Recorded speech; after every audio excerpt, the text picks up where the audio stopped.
Thank you, Anuja. We're open for a general discussion.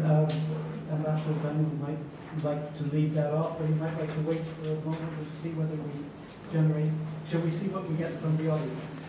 Any comments or questions for the panelists on the diversity of their presentations?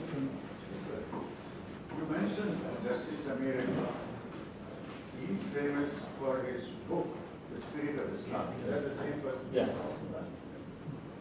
I just wanted to ask, confirm that. That is quite a broad-minded book, which Muslims, of course, don't follow, but it was a very fine book.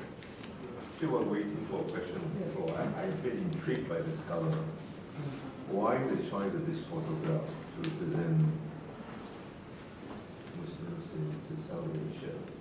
It's a photograph of three South Indians. Sri Lankan. Sri Lankan? Yeah. Was businessmen. It's in fact it's part of a sequence. Yes, if you can see the photo and you be able to see it outside, it's three gentlemen showing off jewelry, and it's part of a sequence illustrating family going to the jeweler to buy wedding jewelry and looking for the appropriate. So partly it's a nice photograph, and it elicits just the kind of questions that you were asking. But it also brings together the notion of marriage, of commerce, of daily life. You know, marriage, there can be nothing more mundane in some ways as a marriage, because marriages happen every day, and people have to buy marriage jewelry and dowry and so on. I'm not quite sure how it came about that we chose that particular one. I think it had something to do with the editors of OUP liked that, but they thought it was visually good. And McGilvray, the man who took it and who wrote the chapter, had given us a number of photos.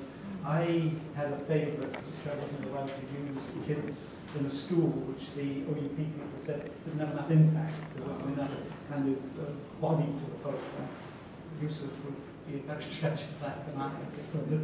This question was actually raised in Delhi too, when we had around a young Muslim woman who felt this was sort of a gendered representation of Islam. And I don't think we had a very convincing answer. And I think she was a photographer too, so she had the taken.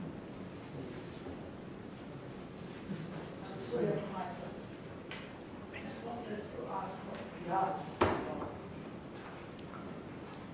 I mean, when you talk Riyaz, actually both in South Asia and in the West. What is it like being a Muslim in South Asia? What is it like being a Muslim in the West? People kind of throw some light on that. And a question for Dr. Anandor. Mohammedan terminology is not very much involved, and it's also supposed to be not very fashionable to say that. Was it ever considered taking developing such thing?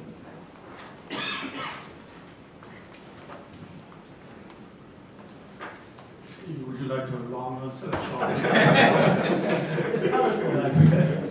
I think there is a very common conception, a perception that all Muslims construct their identity through the practice of the faith. In fact, my research has shown that only 30% of people actually call themselves, they practice Islam in the sense that they practice. 70% of the Muslims call themselves Muslims because they're born into a Muslim family, they grow up in a Muslim country, a community, and they belong to an ethnic group which is Muslim. And I think I've told you my very famous example when I was doing research in Kazakhstan, and I was sitting in front of a Kazakh Muslim who was eating pork chop and drinking beer. And I don't know why, I just asked him what his religion was, because there were a lot of conversions of Kazakhs from Islam to Christianity. And he got very angry with me. He said, "What do you mean? What my religion is?" He said, "Don't you know I'm a Kazakh? And the Kazakhs are Muslim." So to come back to that, I think it's a fascinating question, because I think this conception that somehow Muslim identity is primarily rooted in the practice of faith is partly true, but majority of the Muslims construct their identity as a cultural identity, which is rooted in heritage, family, and country. And majority of the Muslims in Pakistan would be cultural Muslims. And I think, and I'm a cultural Muslim, and I think I probably have really no particular difficulty in being a Muslim. It has been a good, I've always felt very comfortable with my heritage, with my identity.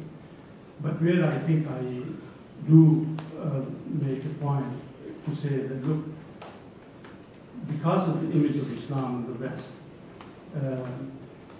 and I, because of my research, I get invited very often in Australia to symposiums, to policy discussions on radicalization.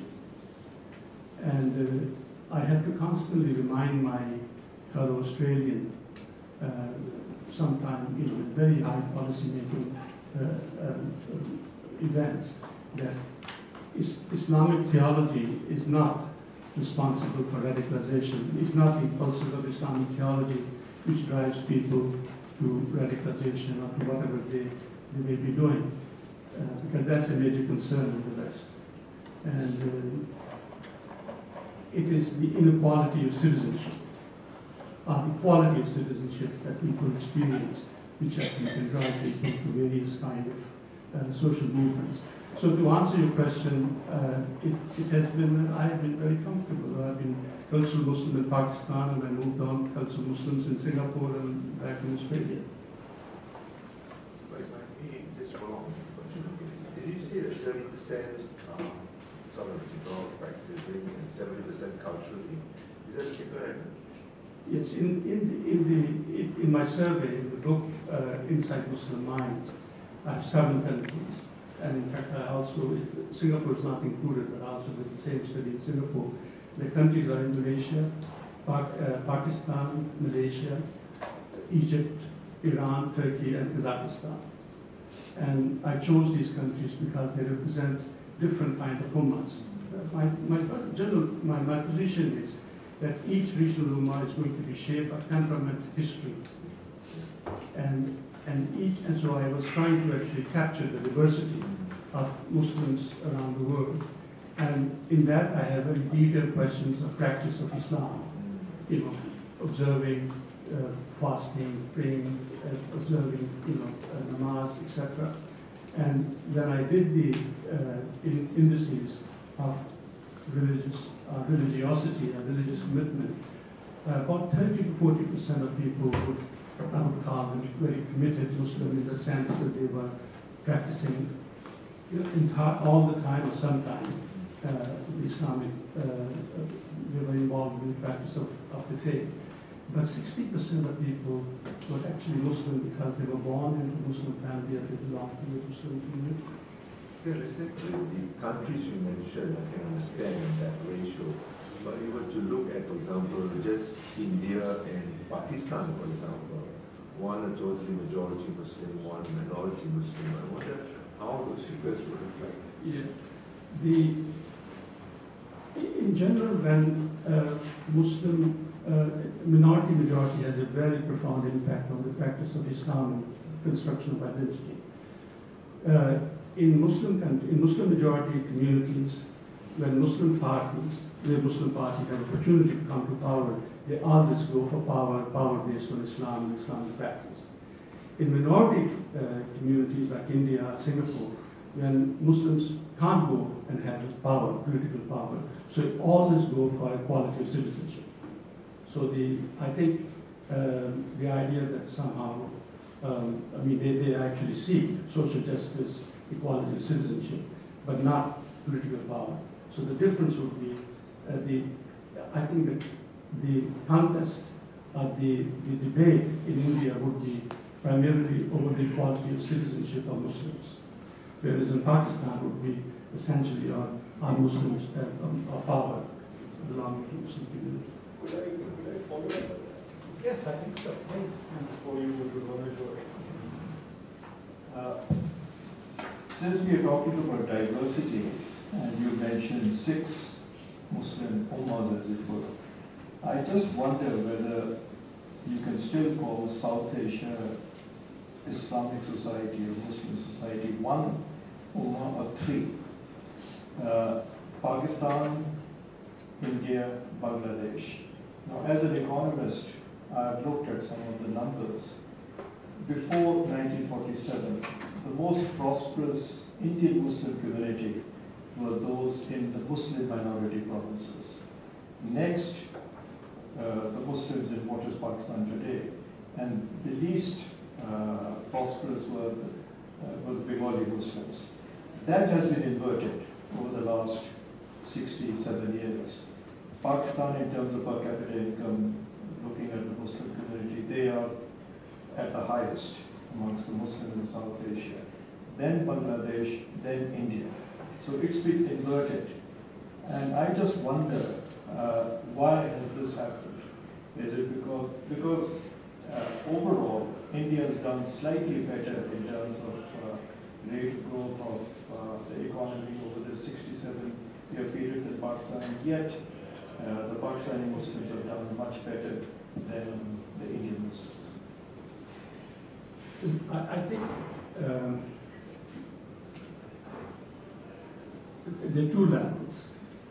One, that the consciousness, you see, Urdu and Hindi are the largest Muslim language spoken by Muslims in the world, not Arabic. So, I mean, if you look at Hindi, of course, written differently, but Hindustani and Urdu. And I think this is just one example which unites the South Asia, because both in Pakistan and in India, Hindi and Urdu, Hindustani would be a language among them. So basically what I'm trying to say, and a great deal of our consciousness is transmitted, cognition is shaped by language, how we think and what we do. Now, in many practices of South Asian Islam actually are common. I don't have the evidence, but I'm getting the door. I can't remember some of the anthropological studies. For example, the whole body boundaries, for example, we share in South Asian Islam, the Punjabis and Bengalis and people from South India, they actually have the same kind of body boundaries, which regarding anthropological studies.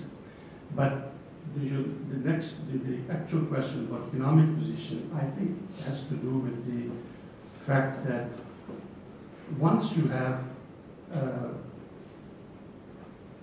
institutional control over how you actually, how you shape your economy and society, I think that probably gives a much greater thought. That explains a great deal of how Pakistani Muslims have done better than the Indian Muslims.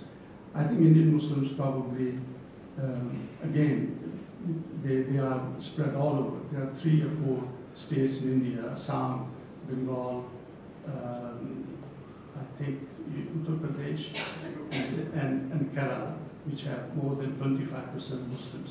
Otherwise, they are in smaller numbers. And it's very difficult when you are in a minority to actually make demands on the states that actually carry on. And the other thing in India, in the Indian case, affirmative action in India is partly based on caste and religion, not on class. Whereas affirmative action, both in Pakistan and in Bangladesh is based on class, not on religion. So I don't have any more satisfactory answer that probably, and you probably do have a much better answer than I do. But I think autonomy, control over the institutions which regulate economy and social and life probably explains, psychological confidence and sense of empowerment that comes with it probably explains the divergence which is now taking place in South Asia. Yeah, please. No, sorry, that's a very brief response to Surya's question. Yeah, I think they're doing some, of course, Mohammedan is an archaic term now. I mean, it's very much used in colonial settings. but it's become a sort of branding. So I think the club management has considered it, but not. But interestingly, around the same time that Mohammed Spoti was playing, there was another club called the Bangalore Muslims. So they had they didn't use the word Mohammed.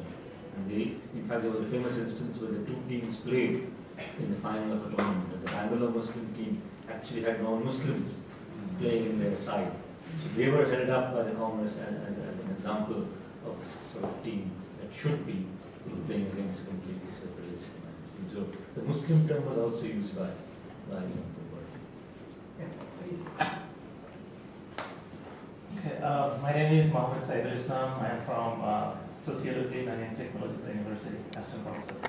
I have two questions. One is probably I can address Professor Riaz and perhaps answer this question. One is the whole question of diversity of Muslims. And you say we have cultural Muslims. The question is still remains who are actually Muslims. The reason I'm asking this question, recently we have a group of people in Bangladesh. I call them ultra secular, but they are prominently atheists.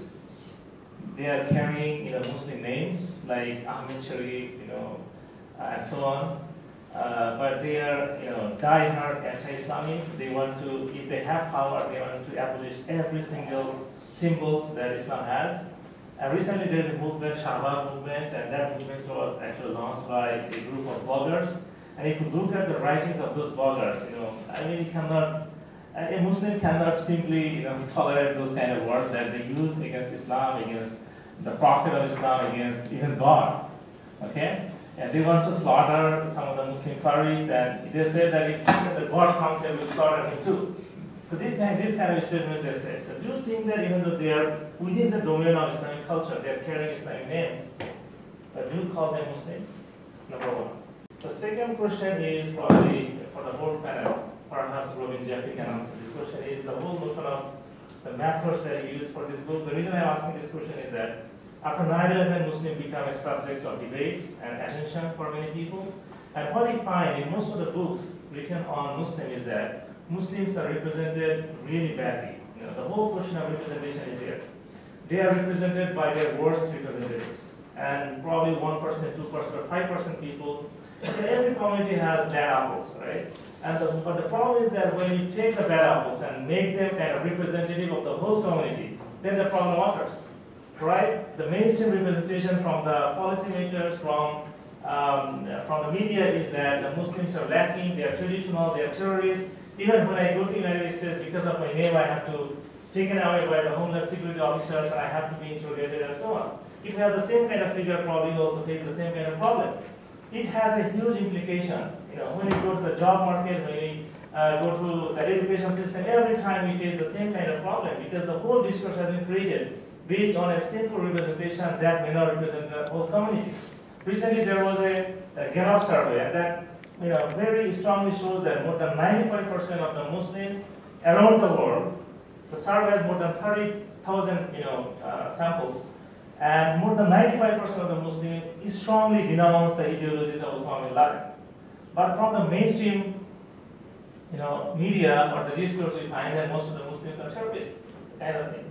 The reason I am telling all this is that since most of the books are written based on this very narrow kind of point of view, and that's why the methodologies are absolutely significant. So in this book, I'm asking you whether you are asking the people, you're representing the whole Muslim community in South Asia, or it is based on some kind of, I didn't get a chance to read the whole book, but just probably can shed a little bit of light on the kind of methods that you have used, whether that represent the actual practices and the mindset of the Muslim communities in South Asia. Yes. Well, I think the idea of who's a Muslim is quite a fascinating question because I think I have to wear my sociological hat. If you ask me who's a Muslim, I'll ask them, well, Muslim, anybody who says they're Muslim, they're Muslim. I don't think I would have any special problem in simply saying to somebody, look, you're not Muslim. But this, Now, you remember just an example that came to my mind for the Kazakh Muslim. I am pretty sure, because Islam, religion, is part of very primordial sentiment. It becomes very much part and parcel of our consciousness. And we may not practice it, but our devotion, what is really striving for religion, and it's not only Islam, all religion, people's devotion, there is attachment to their identity, because it's part of their identity. So if the Kazakh Muslim who was eating pork and drinking beer and telling me, who are you to ask me, I think if he were to confront the situation in which Islam, he felt that his identity was demeaned, devalued, he would rise against it. I think the Muslim societies have to come to terms with the fact that not all Muslims are Muslim because they practice Islam. A large majority of the Muslims are cultural Muslims. The Islamic identity is based on family, heritage, and culture. And Bangladesh would have to, and Pakistan, for that matter, any society, Muslim society, would have to accept the plurality of Muslim identity. And all those identities have to find space. Now, I think, for example, what happens in Pakistan, only Muslim identity seems to be recognized. But if you go to Pakistan, it's enormous diversity of the way Islam is practiced. In Indonesia, the Clifford Geertz said, there are Bengal Muslims and there are Santi Muslims.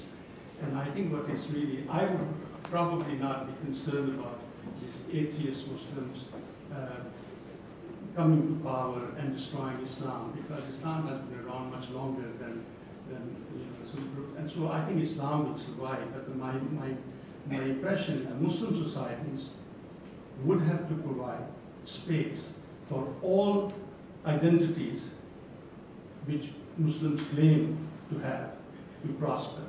So in that you have to have a secular, those people who you were referring to, they would have to have a space in a Muslim society to say what they want to say.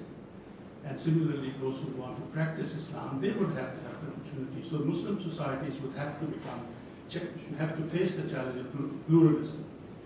All Muslim communities are hybrid, pluralistic, and they would have to face the challenge and provide in order to create a vibrant civil society. One of the reasons why Muslim world has no world-class universities. There are 49 Muslim majority countries, and not a single university in the top 200 is from these countries ranked in the top, let's say, top 200 universities. Why? Here's an answer, which I'm not suggesting by the way that I'm right, but at least a skeleton of an answer. A great university requires a vibrant society. For the existence of a great university, a learning center, you need a vibrant society based on doubt and reason, not on conviction and truth. And on the methodology of the book, as you probably gathered from what we've been saying, the driving force behind the workshop that led to the book and the creation of the book itself was an attempt to I wouldn't say correct, because that would be too big a task, but to begin to mitigate some of the, as you're suggesting, the lousy press that Muslim people have received, particularly for the last 15 years. I'm not sure that the book will make a huge contribution to doing that. And it does also, by its emphasis on diversity, it runs the risk of offending any kind of Salafist or Wahhabi tendency, where advocates would want to see only one brand of Islam, because what I think the strength of the book is that it does do quite a nice job of illustrating in some detail the various ways people have managed to be Muslims in South Asia over the last couple of 100 years. The chapter on Sri Lanka I particularly recommend, because the people there are terribly devout, but they don't follow lines of succession of property that would accord with a Wahhabi or Salafist practice. They're much more matrilocally oriented than Saudi Arabian Muslims would ever be. There's a much greater role for women, as just one example. Similarly, there's the chapter by Torsten Schacker, who's a German Singapore-trained scholar of Islam in the Tamil areas of South India and Sri Lanka. Torsten's chapter is very good on pointing out the varieties of Islam even amongst Tamil-speaking Muslims, from Sri Lanka to the Deccan Plateau.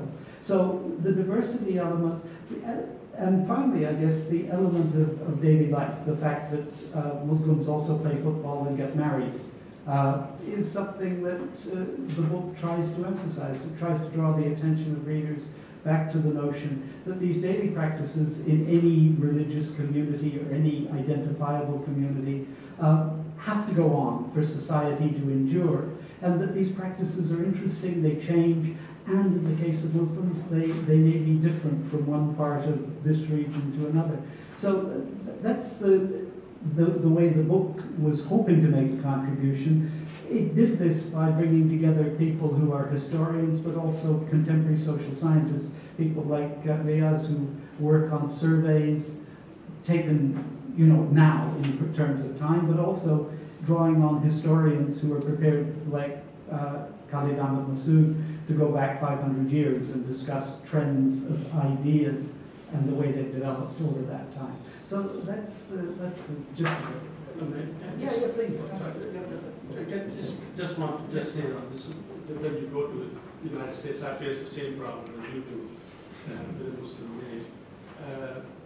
I think the 9/11, there are certain events in human history which actually define epochs, eras of a particular time. And I think 9/11 was one of those defining events, and which has, now the problem is not the 9/11. Those kind of atrocities have been committed in human history. But it was the way it was framed. President Bush could have, I was in the United States, I was teaching in the US. I was surprised when he framed it as war on terror. I would have thought this most sensible thing, and of course academics always never take it seriously, the most sensible thing is to actually frame as a crime against humanity. Crime against humanity because 3,000 innocent people died by 19 people who carried on criminal acts. And then they should have been brought, and the countries they came from should have been held accountable for the action.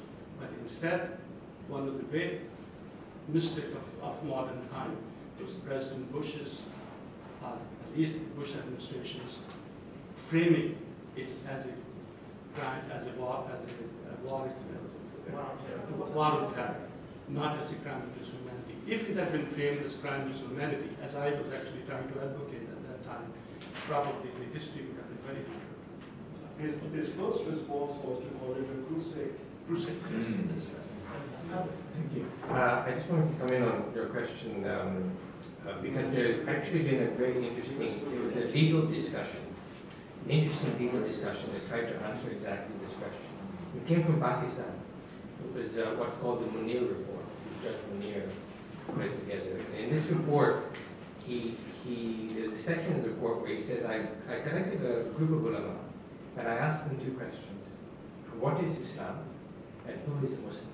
Precisely your question. And he surveys their answers.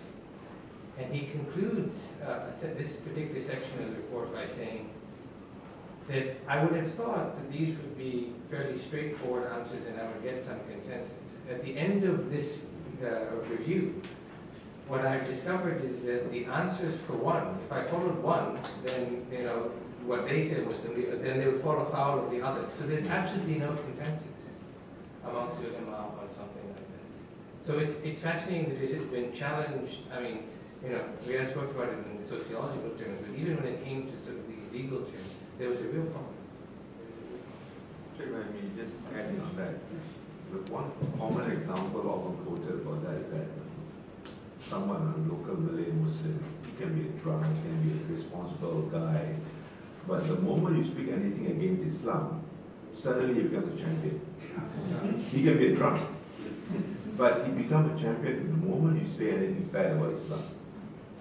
So these are the kind of complications or complexities when you talk about being Muslim, being culturally Muslim or ideologically conviction. But I was fascinated by your last comment of Thor, when you say that in terms of universities in the world, none of the Muslim countries got 200 universities, among the top 200, and partly it's because there's not enough doubt, question being raised. But I was wondering, during the 1,000 years where Islam was at its peak, in the post-Prophet time, what was it that drove Muslims to achieving that peak of excellence? Was it doubt or was it conviction?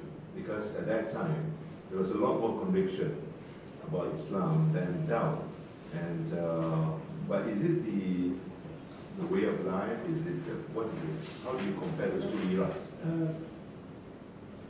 You know, there are two ways of trying to answer, to display how little you know or how much you know. So I have to try to hide how little I know. I think probably I have, my knowledge of Islamic history is probably not as profound as it should be. But I recently read a book written by a professor of Portuguese and Spanish languages and history at Yale. And her name is Maria Rosa Manaco. And it's called An Ornament of the World. An Ornament of the World. It is how Muslims, Christian, and Jewish community created a multicultural society. This is Spain. It's a history of Spain from 872, from 732 to until they were expelled in 1282 until the beginning of the 14th century. It's a beautifully crafted book, but what is the interesting thing, Toledo has, at that under Islam, had the highest number of libraries, and it still do, actually. And I think the point, if you take Al-Farabi and some of the other great scientists who actually lived at that period, I think one of the important things I would suggest the rise of, because the ornament of the world was the phrase used by a German nun in the 10th century who had never been to Spain, but she admired Spain so much because at that time the only place which was really shining example of civilization was Spain. Spain and Portugal, they were under Islamic rule. And I think at that time Spain was actually a very diverse society, a very pluralistic society. And part of the reason why Spain went downhill when they stopped the pluralism. I think on that note, celebrating pluralism.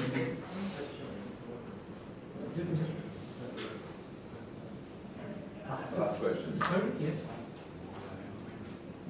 This is Prof. Robin, because you have lived in India, you know India very well, and Kerala in particular, where you have the Hindus, the Muslims, and the Christians.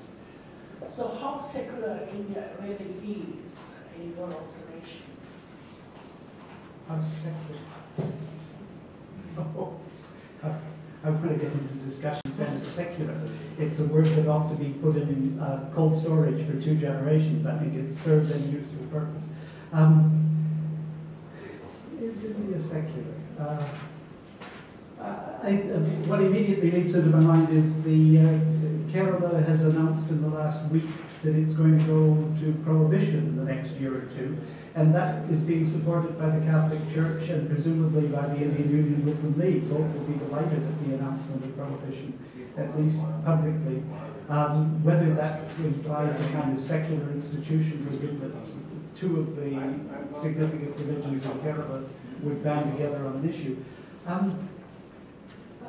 I think India has to be relative. Indian law is attempting to champion and celebrate secularism, or attempting to make the state neutral in its dealings with its citizens, which ultimately is what secularism is. But then as soon as you introduce, what do we call it,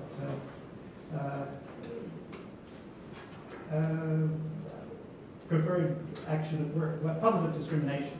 As soon as you introduce positive discrimination and reservation, you begin to tamper with that everybody is equal before the law notion, because some people are less equal and the state tries to redress that. But yeah, as a quick answer, India is as secular, I guess, as England, where you've got to be a member of the Church of England to be the Queen.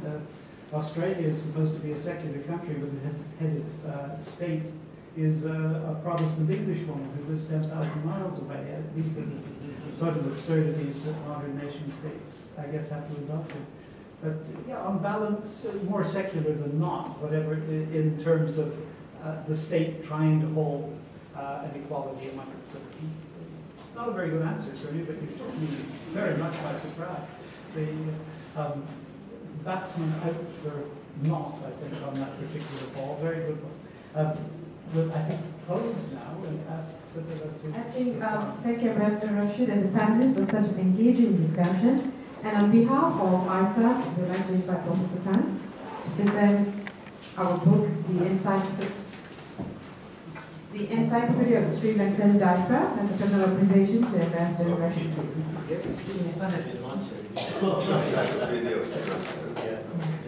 I think that was a very engaging session. Once again, ladies and gentlemen. Is there a suggestion for marriages in Sri Lanka? Yes. Thank you. And with that, we have come to the end of today's discussion, and we'd love to invite you for tea and coffee just outside this room.